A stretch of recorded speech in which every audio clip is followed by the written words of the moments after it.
This is Blue Sky Unlimited. Mountain Hill, Jabalito, Lago Atitlan. Somewhere in the middle of April 2013.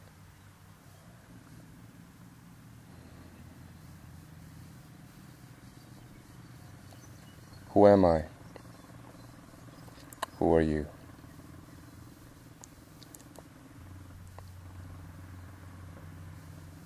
This is about me and my story.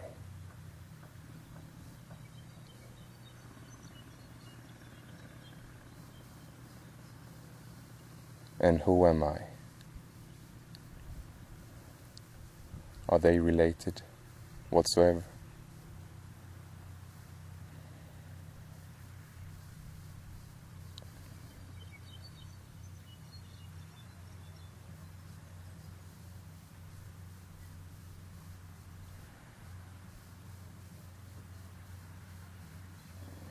Me, my story, takes up a lot of time of my life.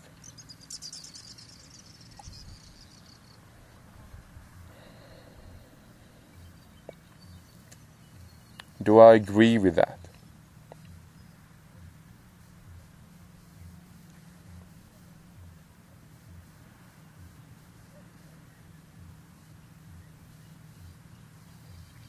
Am I here to be living life in me and my story?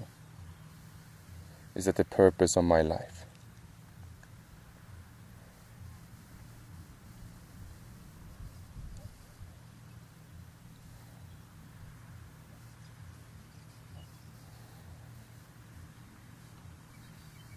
What is the solution? Oh, no, not solution, the option. Is there another option?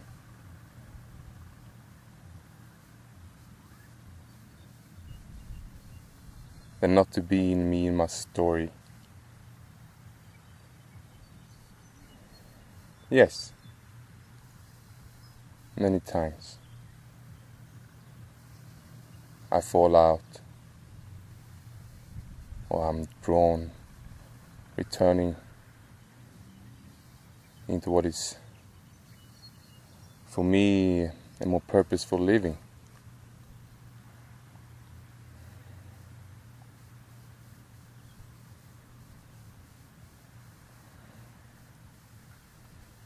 Me and my story are equal with the ego and all his wants, needs, desires, attachments to the world.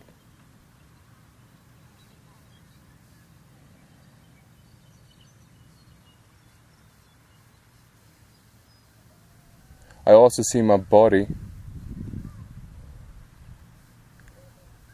more related to me and my story than to that other thing, or what that now is.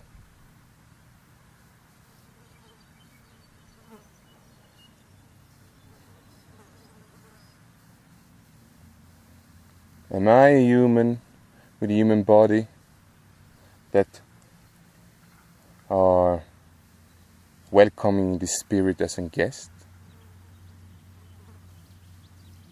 Or is it mere like the spirit is having a human experience in a human body?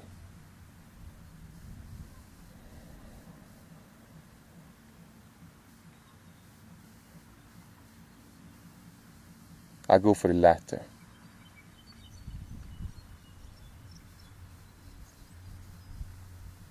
We are spirit having a human experience through this body of flesh, bones, heart and mind.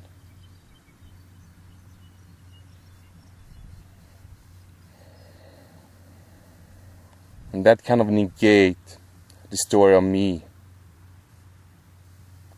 its importance of its existence.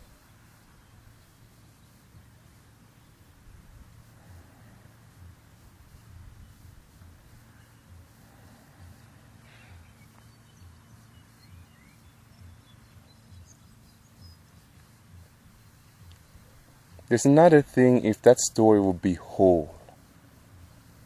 Like if we could find closure to that me story.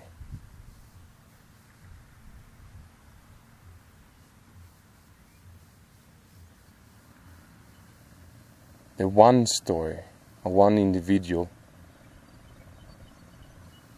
that chose to live in service to the Spirit and being gratitude and being able to take part of that process. That's a human experience.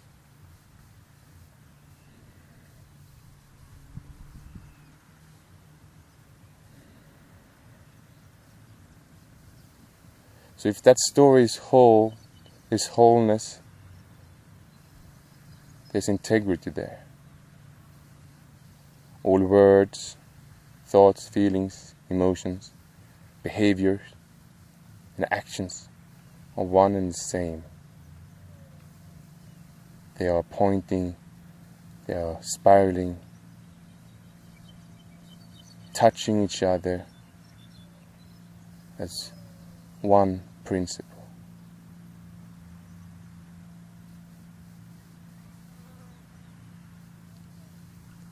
In that case,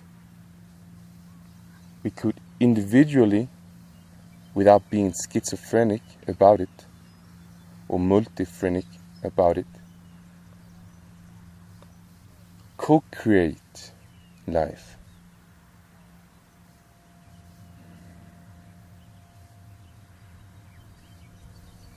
In service to Spirit.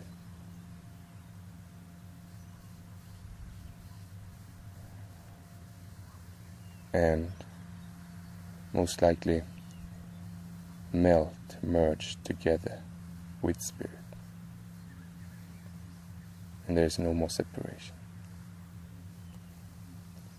But first we have to earn to learn. I got to earn to come up to this hill this morning. It's about a 45 minutes climb straight up. But this place is special for me.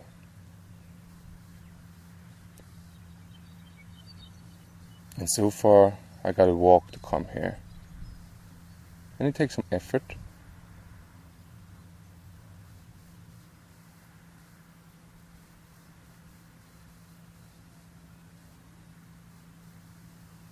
Especially in the beginning, the first climbs up.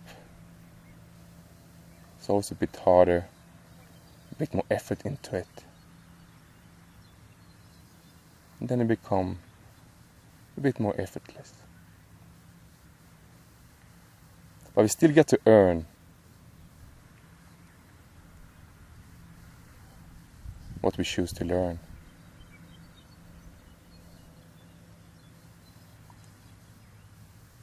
What we give, we should also receive.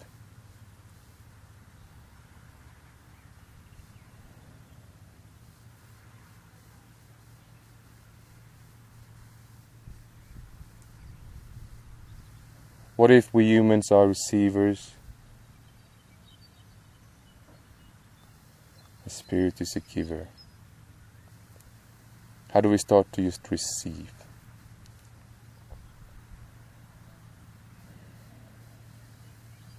Words like empty, open, sensible, attentive, conscious, relates to this, I feel. But energy likes to move, right?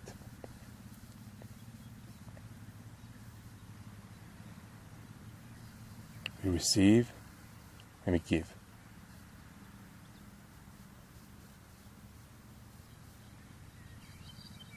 As true as dark, light, feminine, masculine, dualities, polarities. This is what I observe.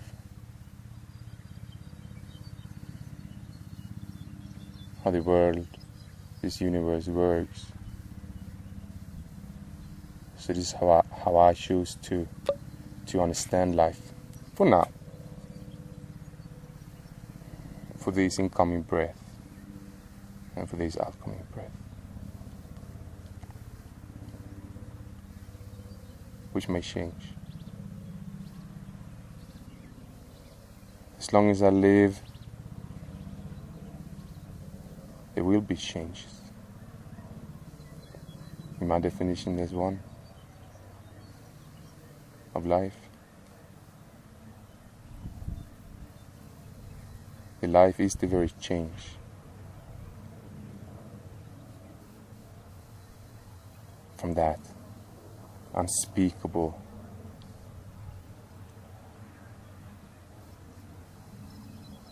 void of truth.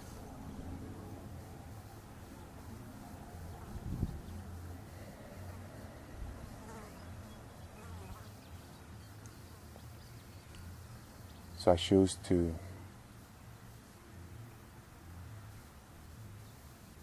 be empty and silent. People talk too much, in my opinion. There's too much talk in the world. And most of the times I feel there's no integrity behind the words. Use words wisely. Every word matters. As every thought matters. Every breath matters. There's no special time for do meditation or yoga. It's all the time. There's no... What's the difference between sitting 1 hour or walking up the hill?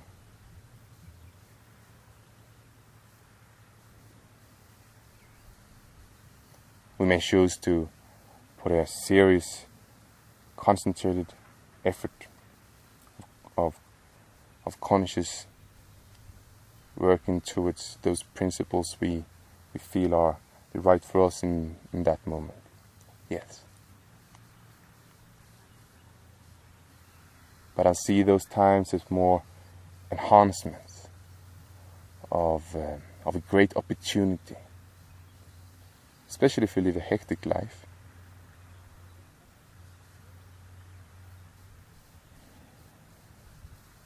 But it's not a start and there's no beginning to it. My start in me, my story, began with my first breath.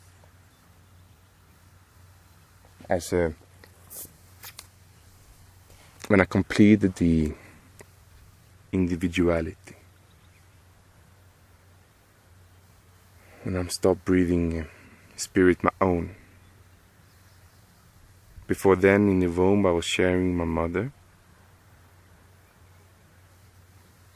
which was most likely the most beautiful experience I ever had.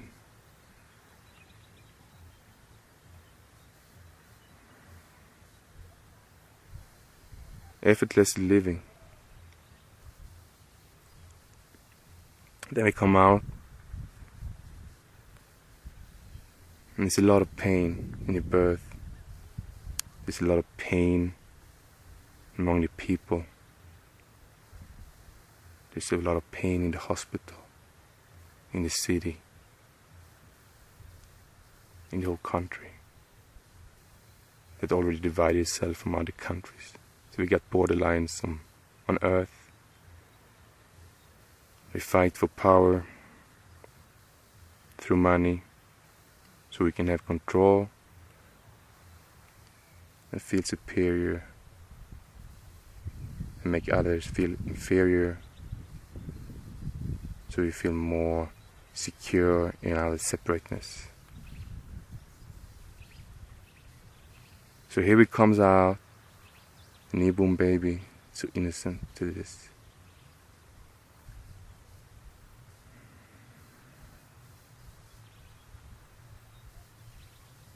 Why do we continue living like this?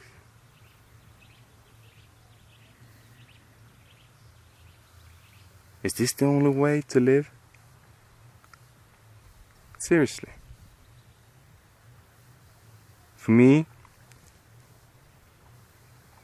in my story, life has become serious. How do you react to that word? How do you react to that word?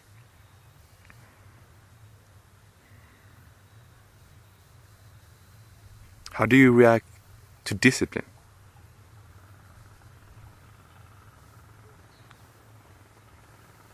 How do you react to conspiracy?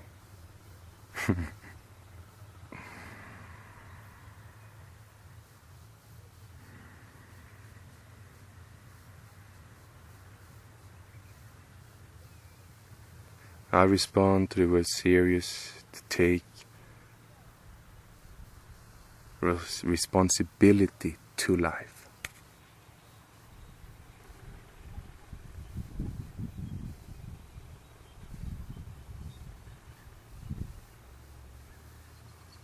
Discipline, the willingness to learn, and there we earn.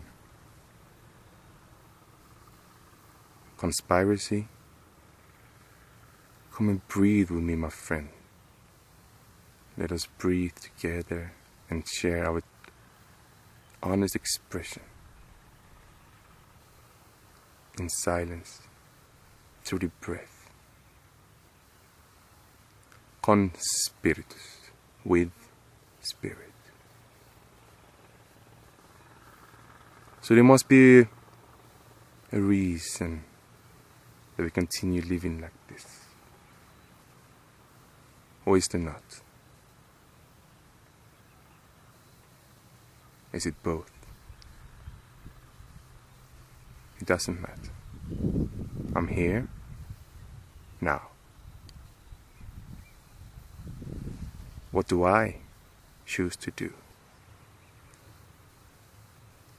Well, I gotta become an individual first, so my schizophrenic stories doesn't divide me, separate me towards the world and towards others. I feel whole, so I become more whole.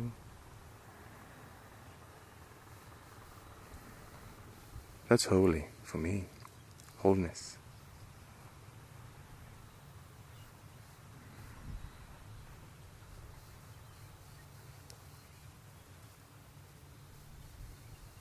And in that process, there's a lot of shit to empty that have been accumulated in my 33 years of life.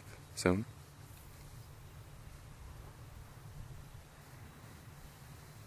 I gotta stay attentive every day towards what's happening around me, being open to every moment to see what I can learn, how I can transform this.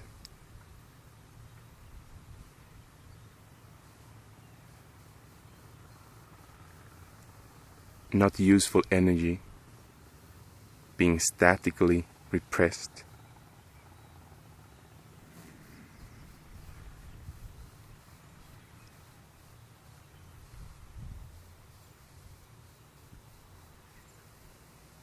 From not being supported from the world, of allowing myself to be totally free of expressing.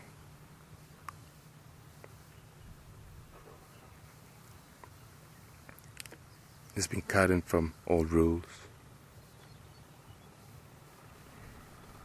traditions, religions, media, than all people around me that talks too much.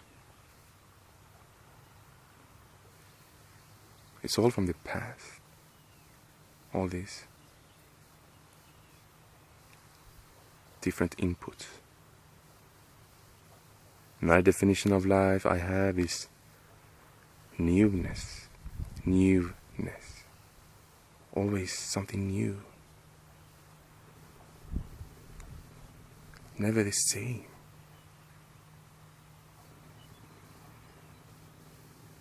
We gotta die to the past to experience the new. And that is being newborn in spirit. We die to our ego and be newborn in spirit. In other words, we transform the static, suppressed, repressed energy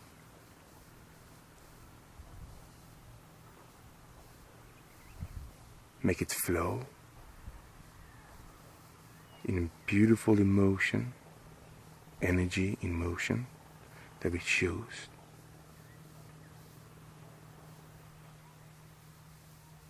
To co-create with. Something new. Or we conserve that energy, where which I choose to conserve it in my heart, in between my heartbeats, which is the receptive part of the heart. The beat is the active, out-pumping part of the heart. We can say yang, action. We can say yin, retention,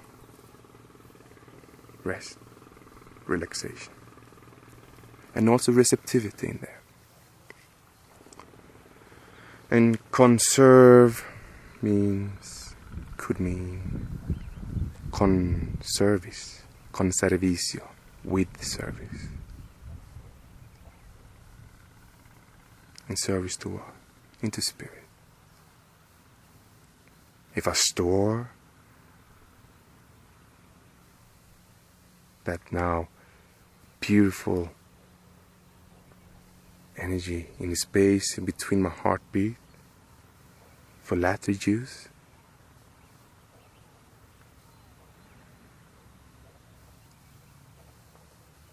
gives me a constant support of possibilities.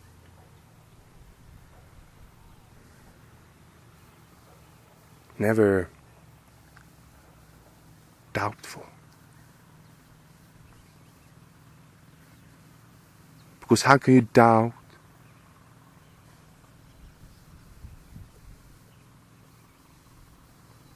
what you have experienced?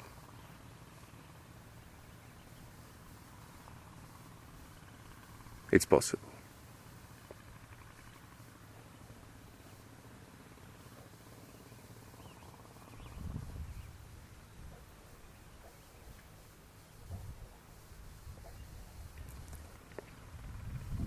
So where are we here now? The theme was me and my story.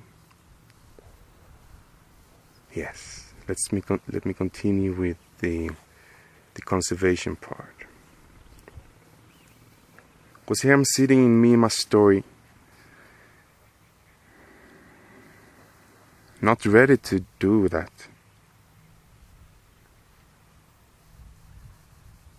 Hangman, sacrification.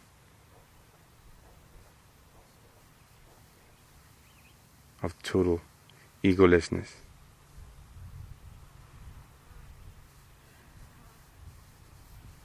Not ready yet. Why? still some doubts, fear, laziness, enjoying the world too much, all what it can give my satisfaction to my five senses.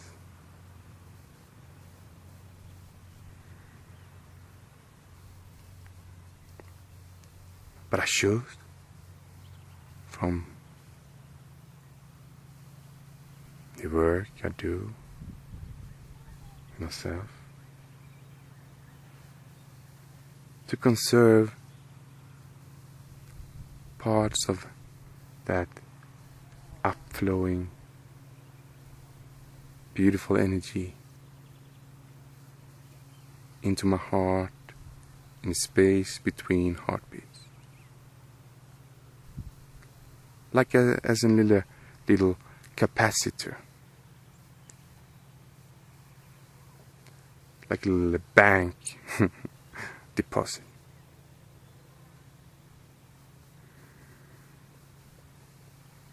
And for each in-breath,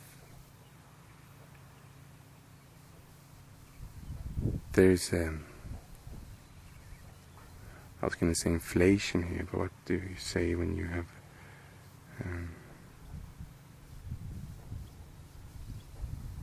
the annual thing you get if you have money in the bank account? Anyway, the spirit re-spiritualize that amount of energy input in your heart with every breath. I choose that too.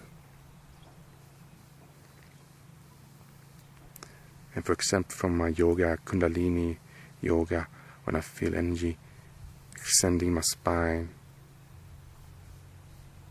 I choose to save that energy too into my heart. While some is going out to the source of all.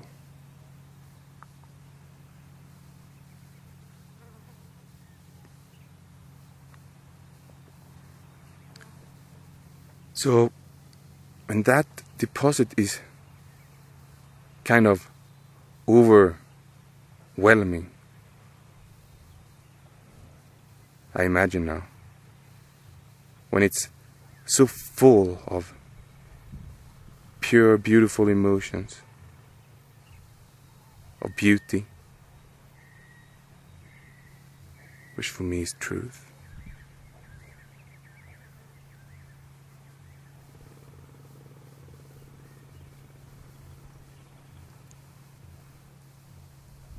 I may choose to set that energy totally free into an absolute freedom. And in the process, the I, the me, my story, gets sacrificed.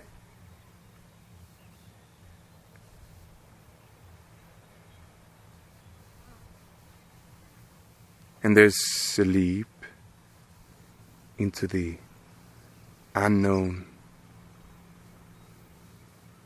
life of living.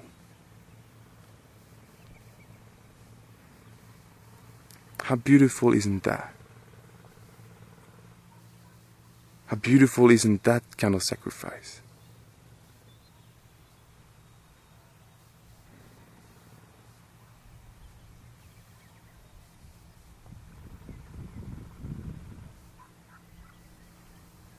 More beautiful than, no, I don't say more beautiful, but different than the kind that Jesus showed us as being crucified on the cross, where the eye gets an horizontal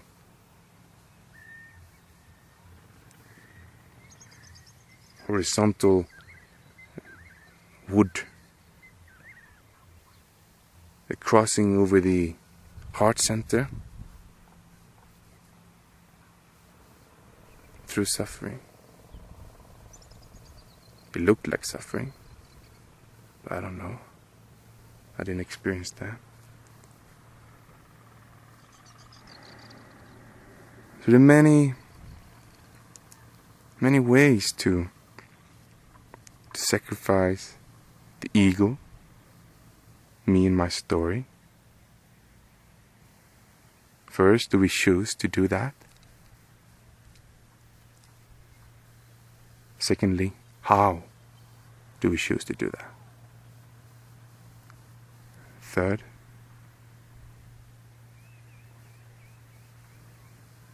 it may all change in the next breath.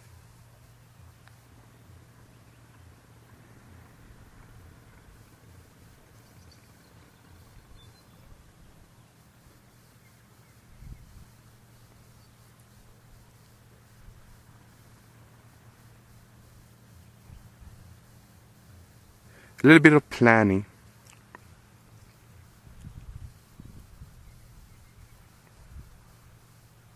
shows humility for the longing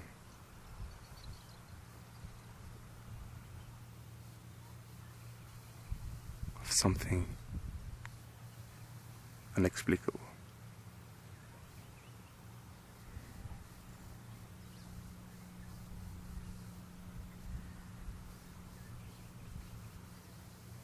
As long as we are flexible and not too rigid in our plans,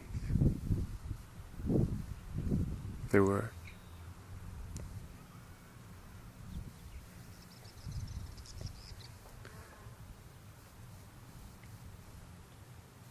And it's not about what we say when we pray, or what we think when we sleep. It's that humility behind it, that background feeling of surrendering, of this